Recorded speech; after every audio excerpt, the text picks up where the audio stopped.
Quran saja berbeda-beda ketika mengajarkan. Di awal Rasulullah Quran tidak ditulis. Kenapa? Karena sahabat apal Quran. Orang apal tidak perlu menulis. Saya apal wajah istri saya, nggak pernah bawa fotonya kemana-mana karena saya apal. Makanya ibu-ibu yang fotonya dibawa kemana-mana jangan seneng dulu. Jangan-jangan karena belum apal. Lalu kemudian setelah Rasulullah meninggal, sahabat nulis Quran. Nulis Quran sahabat. Untuk apa? Untuk tabiin yang tidak ketemu Rasulullah. Tiba-tiba generasi sahabat meninggal, tabiin mengajar bawahnya. Qurannya sahabat terlalu pinter, cuman lungkik-lungkik kayak cacing gitu aja. Maka kemudian dikasih titik oleh Abul Aswad Ad-Du'ali. Disebar lagi, generasi pertamanya hilang, titik-titik nggak cukup, maka dikasih fathah, kasroh, dhamma atau syakal. Yang ngasih syakal Syekh Khalil bin Ahmad Al-Farahidi. Disebar lagi, yang baca Quran karena Islam rahmatan lil alamin bukan lagi orang Arab semata. Orang Andalusia baca Quran wadduha, keliru menjadi wadduhe. Ini.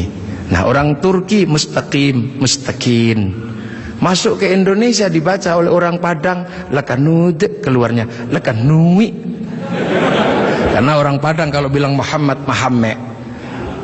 Orang Sunda ketika baca alladzina sebagian besar keluarnya alladzina. Begitu masuk ke Jawa ketemu dengan huruf hono coroko. Alhamdu karena punyanya ko gak punya huruf ha, maka alhamdu menjadi alkamdu, al-fatihah menjadi al-fatihah. Ini itu.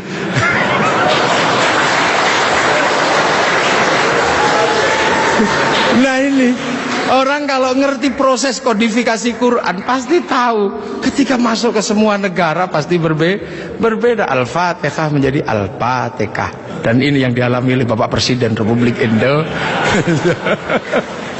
Iya, kayak Al-Fatihah. Itu. Ya Hayyu Ya Qayyum menjadi Ya Kayuku Ya Yumu. Robbil Alamin kayaknya punya huruf ain, nggak punyanya ngo, keluarnya Robbil Ngalamin. Nggak punya dot, punyanya lo, maka Ramadan keluarnya Romlan. Begitu dibaca orang Bali sangat susah karena orang Bali nggak bisa bilang tok, bilangnya tok. Maka sirotol menjadi sirotol ladzina an'amta alaihim. Islam berkembang ke semua negara dan berbeda. Ketika dibaca oleh orang Bugis alaihim, keluarnya alaihing. Karena orang Bugis kalau bilang n jadi eng, kalau bilang eng jadi n. Makanya ada dulu mantan Kabulok bernama Beduamang, itu berasal dari Abdurrahman. Nah itulah makanya kemudian Islam bergerak. Nah lantas apa? Lantas terciptalah sebuah ilmu untuk bagaimana orang di seluruh dunia Islam mampu membaca Al-Quran. Dibikinkanlah sebuah ilmu yang dikasih judul At-Tajwid fi Qiraatil Quran, yang nulis Abu Ubay Qasim bin Salam. Orang akan tahu. Nah ini generasinya para ulama. Dan yang paling besar, yang mungkin Bapak Presiden sudah pernah saya sampaikan, tapi ingin saya sampaikan lagi biar kita tidak lupa. Ada perubahan besar ketika masuk ke tanah Nusantara, di mana waktu itu tanah Nusantara sangat susah dimasuki Islam. Kenapa? Ini bangsa sudah sangat beradab. Bangsa ini bukan bangsa kecil. Tahun 1222 ke atas sebelum tahun 1300 sudah mampu menaklukkan Mongol yang menaklukkan Eropa, menaklukkan Arab, mampu ditaklukkan oleh kekuatan Nusantara yang namanya Singasari. Makanya hal itu bisa kita lihat betapa kita bangsa punya tinggalan-tinggalan yang luar biasa. Orang Arab punya alat musik yang namanya terbang, terbuat dari kayu dan kulit.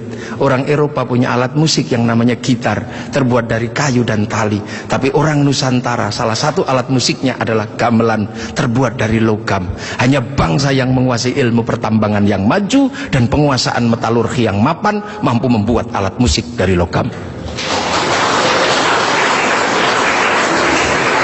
Dalam cerita-cerita besar, kita juga punya cerita besar yang sama. Orang Eropa punya cerita tentang Cinderella, kita punya cerita bawang putih, bawang merah. Orang Eropa punya Samson, orang Arab punya Sam'on, kita punya Bandung Bondowoso. Kita punya Sangkuriang, kita punya Sipahit Lidah. Orang Sanya punya cerita Romeo Juliet. Orang Arab punya cerita yang namanya Laila Majnun. Kita punya cerita Andi-Andi Lumut. Kita punya cerita, banyak sekali cerita cinta di Indonesia. Sana punya cerita namanya kura-kura ninja, kita punya cerita kancil nyuriti. Sama saja, apa bedanya? Bahasa-bahasa kita juga bahasa-bahasa yang tidak bisa direndahkan. Orang Inggris bilang rice, orang Arab bilang rus, orang kita bilangnya macam-macam. Kalau masih di sawah namanya padi, kalau sudah dipanen namanya gabah, kalau sudah digiling namanya beras, kalau patah-patah namanya menir, kalau dibungkus namanya lontong pakai daun, kalau dibungkus pakai namanya ketupat pakai janur, kalau tidak dibungkus namanya nasi, dicuri satu namanya sebutir nasi, kalau diublek-ublek namanya bubur, pantatnya gosong namanya kerak atau intip. Sana cuma rice sama rus. Ini yang kita tidak boleh malu menjadi bangsa Indonesia. Semua yang kita miliki sama. Ini menandakan bahwa kita pernah menjadi sebuah bangsa yang besar, berkasta-kasta, berbeda-beda. Maka kemudian Islam mulai memperkenalkan konsep besar sehingga kita punya bangsa dan negara. Konsep besar apa? Diperkenalkanlah bagaimana hidup bersama, saling menjaga. Diperkenalkan konsep besar namanya musyarakah, yang akhirnya dikenal dengan bahasa masyarakat. Kalau sudah jadi musyarakah, semua harus saling mengerti dan saling bertanggung jawab. Maka diajarkanlah menggunakan kalimat Rasulullah, kullukum ra'in wa kullukum mas'ulun an ra'iyati. Raja dan hamba dihilangkan, diganti dengan ra'iyah, yang diserap ke bahasa Indonesia menjadi rakyat. Dan satu-satunya bangsa Islam di dunia yang mampu mengadaptasi kalimat ra'iyah menjadi rakyat hanya ulama-ulama Indonesia. Hanya ulama Indonesia. Nah, kenapa? Karena kita ini pilihannya berbeda. Pilihan bangsa yang disebut waja'alnakum syu'uban wa qabaila, disinilah tempatnya. Arab tidak ditemukan bangsa yang berbeda, mereka satu bangsa. Eropa satu bangsa, Arab satu bangsa dipikul puluhan negara, Eropa satu bangsa dipikul puluhan negara. Tapi disinilah ada satu-satunya tempat puluhan bangsa bisa dipikul oleh satu negara, Kesatuan Republik Indonesia. Makanya harus disatukan. Tidak ada lagi raja hamba, yang adalah ra'iyah. Kalau sudah ra'iyah, tidak boleh lagi menyebut kafir.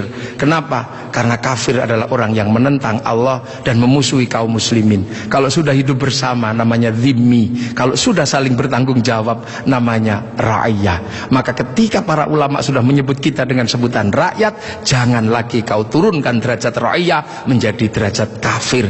Maka tidak ada lagi kata kafir di Indonesia, karena sudah ra'iyah atau rakyat. Ini kenapa para ulama sepuh tidak ada yang menyebut kafir. Kemudian ra'iyah kalau berkumpul diajarkan bagaimana hidup bersama, berbahagialah, berbicaralah dengan baik-baik. Maka konsep yang ditawarkan adalah wasyawirhum fil amri. Maka kemudian ra'iyah yang hidup bersama dan berbicara secara bersama disebut musyawarah. Kalimat wasyawirhum fil amri. Kemudian kalau bermusyawarah jangan menang-menangan sendiri, berbagilah, saling bertoleransi. Maka kemudian lahirlah konsep besar, konsepnya disebut tafassahu fil majalis. Maka kemudian muncullah istilah majelis.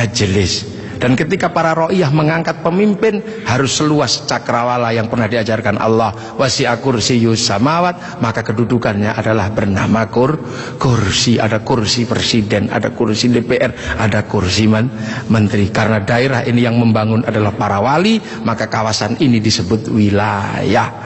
Kalau saya mau tanya, di mana negara dengan konsep dasar keagamaan Islam yang mampu membangun sebuah struktur negara hari ini? Itu ada di Indonesia. Maka jangan kau sebut negeri ini negeri tauhid, karena ra'iyah, musyawarah, termasuk kursiyun, termasuk majelis, termasuk wilayah, bukan menjadi bahasa orang nongkrong, tapi ini adalah bahasa resmi negara yang tertuang dalam Undang-Undang Dasar Negara Republik Indonesia tahun 1945. Dan inilah yang membuat kita, makanya insya Allah kita ini akhirnya alhamdulillah, kita akhirnya tahu, oh ternyata kita ini pengikut Rasulullah, tapi bukan pada pangkat sahabat, bukan pun pada pangkat tabi'in, tapi kita pengikut Rasulullah pada pangkat muridnya para ulama.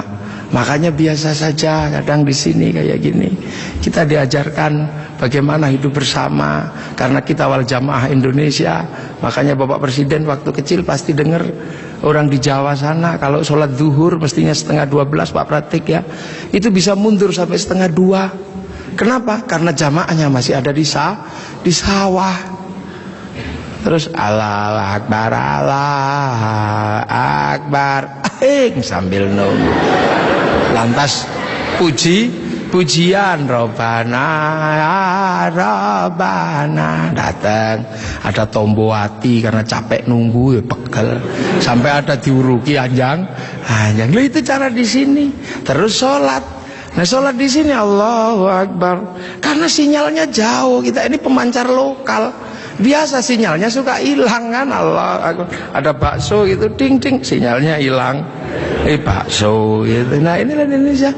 Makanya karena sinyal yang hilang, habis itu para ulama mengajarkan kalau kepalamu bocor seperti itu, nggak inget Allah, inget apa, udahlah kalau habis sholat ditambal.